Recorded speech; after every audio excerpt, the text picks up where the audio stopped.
Pandian store சீரியலில் today எபிசோடில் நம்ம ராஜி இருந்துட்டு எக்ஸாமில் பாஸ் ஆகிட்டாங்க. அந்த சந்தோஷத்தை கொண்டாடுறதுக்காக அவங்க அப்பாவை தேடி போகிறாங்க. அப்பான்னு சொல்லிட்டு நடு வீட்டில் நின்று ஏலம் போட்டுட்ருக்காங்க. அம்மாச்சி பார்த்த உடனே உன் அம்மாச்சி இங்கே இருக்கேன், அதுவும் உன் கண்ணுக்கு தெரியல, வந்ததும் வரதுமா அப்பான்னு சொல்லிக்கிட்டு இருக்க, என்னடி ஆச்சு உனக்கு அப்படின்னு சொல்லிட்டு கேட்டுட்ருக்காங்க. ஐயோ அம்மாச்சி அப்படின்னு சொல்லிட்டு கட்டி பிடிச்சி முத்தெல்லாம் கொடுத்துக்கிட்டு இருக்காங்க. அதுக்கடுத்து தான் பார்த்திங்கன்னா இந்த சைடு என்னம்மா வாமா ராஜி அப்படின்னு சொல்லிட்டு எல்லாருமே ராஜியை உள்ளே அழைக்கிறாங்க.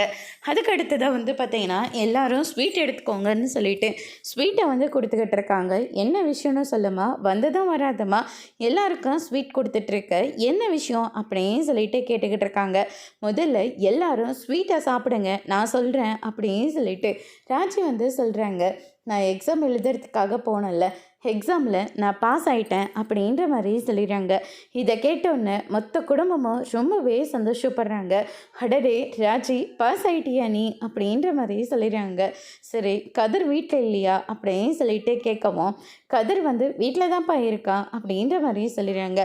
சரி நீ போய் கதிரை கூட்டிகிட்டு வாப்போ அப்படின்ற மாதிரி சொல்கிறாங்க. ஏன்பா எதுக்கு, பயப்படாத ராஜி, போய் கூட்டிகிட்டு வா, எல்லாம் நல்ல விஷயந்தான் அப்படின்ற மாதிரியும் சொல்கிறாங்க. நம்ம சக்திவேல் ஒரு பக்கம் அவங்க பொண்ணை பார்த்தா மட்டும் இவருக்கு எல்லா பல்லும் பளிச்சுன்னு தெரியுது. ஆனால் நம்ம ஒரு பையனுக்கு கல்யாணத்தை பண்ணி வைக்க முடியல அப்படின்னு சொல்லிட்டு சக்திவேல் ஒரு பக்கம் புலம்பிகிட்டு இருக்காங்க. அதுக்கு அடுத்ததாக பார்த்திங்கன்னா இந்த சைடு கதிரை இருந்துட்டு ஃபோனவே பார்த்துக்கிட்டு இருக்காங்க. நம்ம பாண்டியன் இருந்துட்டு கோமதி கிட்டே கொஞ்சம் பணத்தை கொடுக்குறாங்க. வீட்டில் அதிரடியான சாப்பாட்டை ரெடி பண்ண முடியாதுன்னா முன்னாடியே சொல்லிவிடு, இன்றைக்கி வெளியில் கூட அரேஞ்ச்மெண்ட் பண்ணிக்கலாம் அப்படின்ற மாதிரியே சொல்கிறாங்க. பாரப்பா மருமக பாஸ் ஆன உடனே என்னால் வேலை செய்ய முடியலன்னு சொல்ல வரீங்களா? தடபுடலாம் வெளியே கூட சாப்பாடு வாங்கிக்கலான்னு சொல்கிறீங்க. ஹே அப்படியெல்லாம் ஒன்றும் இல்லடி, நீ கஷ்டப்படக்கூடாதுல்ல, அதனால தான் அப்படின்ற மாதிரி சொல்கிறாங்க. எனக்கெல்லாம் எந்த கஷ்டமும் இல்லை, நான் சமைச்சிக்கிறேன்.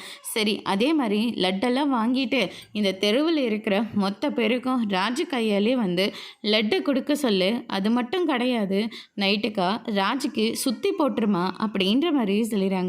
சரி சரி செய்யறேன் அப்படின்னு சொல்லிட்டு நம்ம கோமதி சொல்லிடுறாங்க.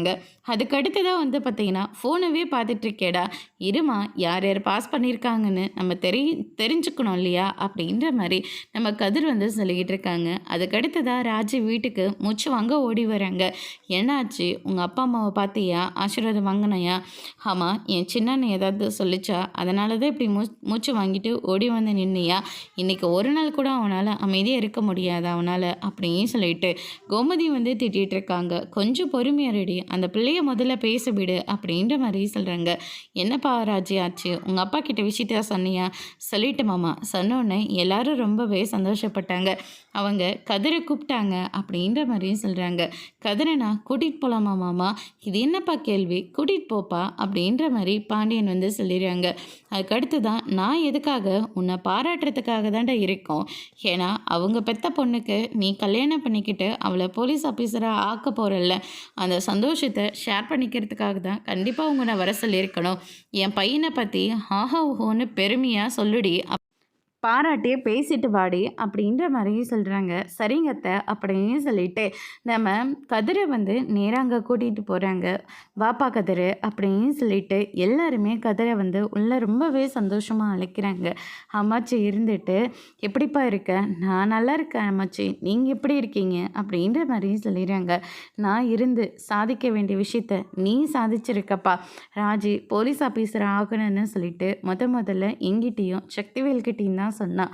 ஆனால் நாங்கள் தான் வயசு பொண்ணு கோளாறாயிடும் அப்படின்னு சொல்லிட்டு தான் அவளுக்கு கல்யாண ஏற்பாடே நாங்கள் பண்ணோம். அதுக்கப்புறம் நடந்த எல்லா விஷயம்தான் உனக்கு தெரியும்ல.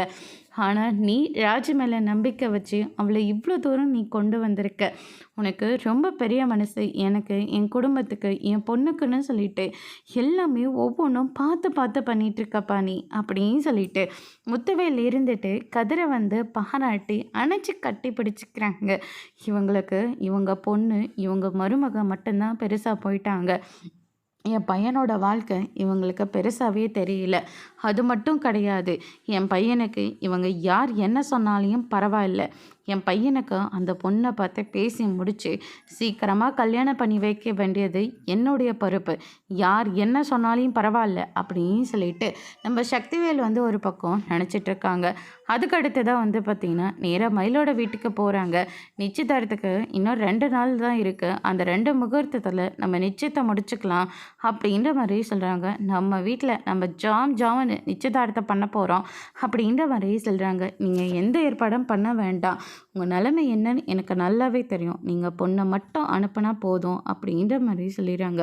இதை கேட்ட பாக்கியமும் நம்ம மாணிக்கமும் ரொம்பவே சந்தோஷப்படுறாங்க. பொண்ணு எங்கே போயிடுச்சு அப்படின்னு சொல்லிட்டு கேட்கவும் மயிலும் சுடரும் கோயிலுக்கு போயிருக்காங்க. இன்னும் வர டைம் தான் அப்படின்ற மாதிரி சொல்லிடுறாங்க. அதுக்கு அடுத்து தான் அவங்களும் வந்துடுறாங்க.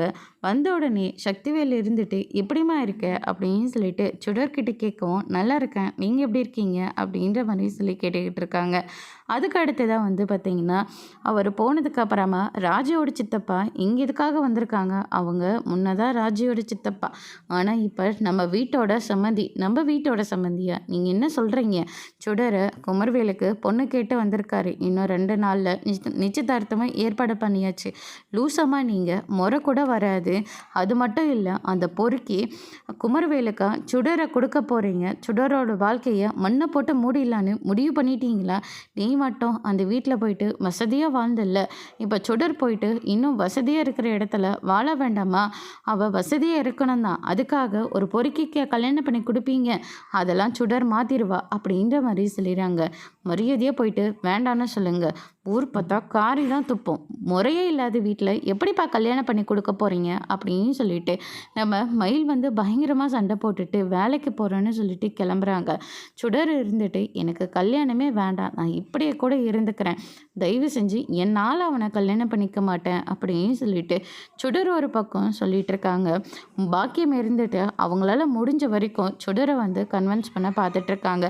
அதோட இன்னைக்கான எபிசோட் முடிச்சிருக்காங்க. இனி பாண்டியன் ஸ்டோர் சீரியலில் அடுத்தடுத்து என்னெல்லாம் நடக்க போகுதுன்றதை வெயிட் பண்ணி பார்க்கலாம். தேங்க்யூ.